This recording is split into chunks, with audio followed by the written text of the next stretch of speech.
Bom, vamos mergulhar hoje direto no capítulo 30 de Ezequiel.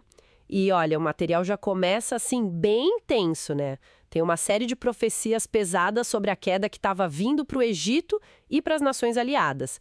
A mensagem vem como a palavra do Senhor para Ezequiel e o tom é sombrio logo de cara. Fala de um dia do Senhor, um tempo de julgamento bem severo, usa umas frases tipo ai daquele dia e dia de nuvens, tempo de desgraça para as nações. Já dá o clima, né? Exatamente. É um clima bem pesado.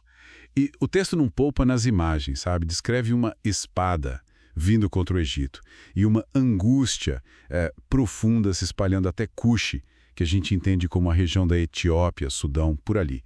A ideia central é essa: a riqueza do Egito vai ser levada embora e os fundamentos dele, tipo a base da sociedade, do poder, tudo destruído. Entendi. E o interessante é que não para no Egito, né? O impacto vai além. A profecia faz questão de listar outros povos que vão, assim, enfrentar o mesmo destino.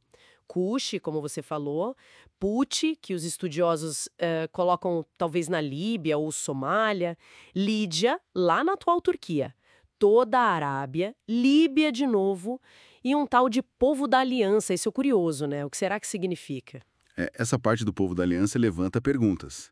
Pode ser, sim, talvez mercenários, né? Tropas contratadas. Ou poderiam ser reinos menores que tinham algum tipo de tratado, alguma aliança com o Egito. Mostra bem como a queda de uma potência grande acaba arrastando quem está junto, né? Mas o foco principal, sem dúvida, é a queda do orgulho egípcio, da força deles. A destruição é descrita como total mesmo. Vai de Migdol a Assuã, cobrindo o país inteiro de norte a sul, e tem aquele propósito teológico que fica martelando, né? Para que saibam que eu sou o Senhor. Isso repete. E aí a coisa fica ainda mais concreta, porque a profecia nomeia quem vai fazer isso, o agente humano dessa destruição, Nabucodonosor, o rei da Babilônia. Ele é descrito como líder do mais implacável dos povos, uma força militar que metia medo na época, né? E a missão dele, segundo o texto, é, nossa, é brutal, destruir a terra, encher de mortos e essa imagem é muito forte. Secar até os rios do Nilo. Imagina o impacto disso para uma civilização que dependia totalmente do rio. É a ruína completa. Com certeza. E o que chama muito atenção é a especificidade. Não é uma destruição genérica. Fala em destruir ídolos lá em Mênfis, Nof, que era um centro religioso e político crucial. Fala em acabar com a liderança egípcia, dizendo que não haverá mais príncipe no Egito, é bem direto, e em espalhar o medo. Aí menciona cidades importantes: Zoan, Tebas, Pelúzio, Heliópolis, Bubastes, Táfnis. Não é só listar lugares, é como se apontasse para os centros nervosos do poder, da cultura, da economia, para dizer: nada vai escapar. E mais pra frente no capítulo, a mensagem divina retorna, mas com outra imagem, outra metáfora bem visual. O faraó é comparado a alguém que teve um braço quebrado, mas tipo um braço que não foi cuidado, não foi enfaixado, e por causa disso ele perdeu a força. Não consegue mais nem segurar uma espada. É a imagem da impotência militar total. É. E o contraste que o texto faz é muito forte, porque a profecia diz que Deus não só deixaria esse braço quebrado, mas que ia quebrar os dois braços do faraó. Quer dizer, inutilizar completamente o poder de guerra dele. Acabou.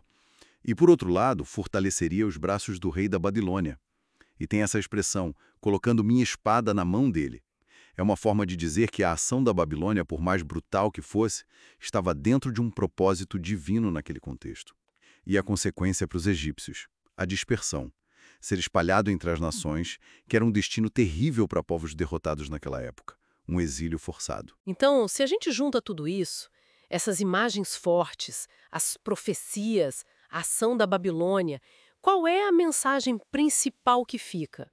Parece que o que ecoa o tempo todo é essa afirmação da soberania de Deus sobre todas as nações. Mesmo as mais poderosas, as mais antigas, como o Egito, o poder aqui na Terra, né? Mesmo o mais impressionante, ele é mostrado como limitado, temporário e sujeito a um controle, a um propósito maior. É quase um estudo de caso antigo sobre como o poder geopolítico é frágil, no fim das contas. Exatamente. Se for para resumir numa ideia central, acho que é essa. Ezequiel 30 funciona como um lembrete bem contundente dessa soberania divina. Uma soberania que julga o orgulho e o poder humano usando a Babilônia como instrumento contra o Egito.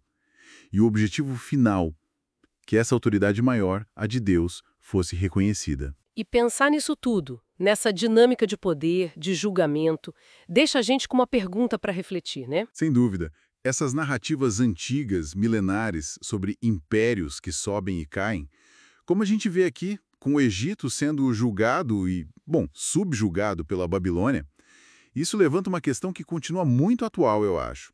Como será que essa dinâmica de poder entre as nações hoje se parece ou se difere desses padrões antigos que a gente vê na Bíblia? O que a gente pode aprender, sabe, sobre essa natureza do poder, que muitas vezes é tão passageira, e sobre a responsabilidade enorme que vem junto com ele? Fica aí para a gente pensar.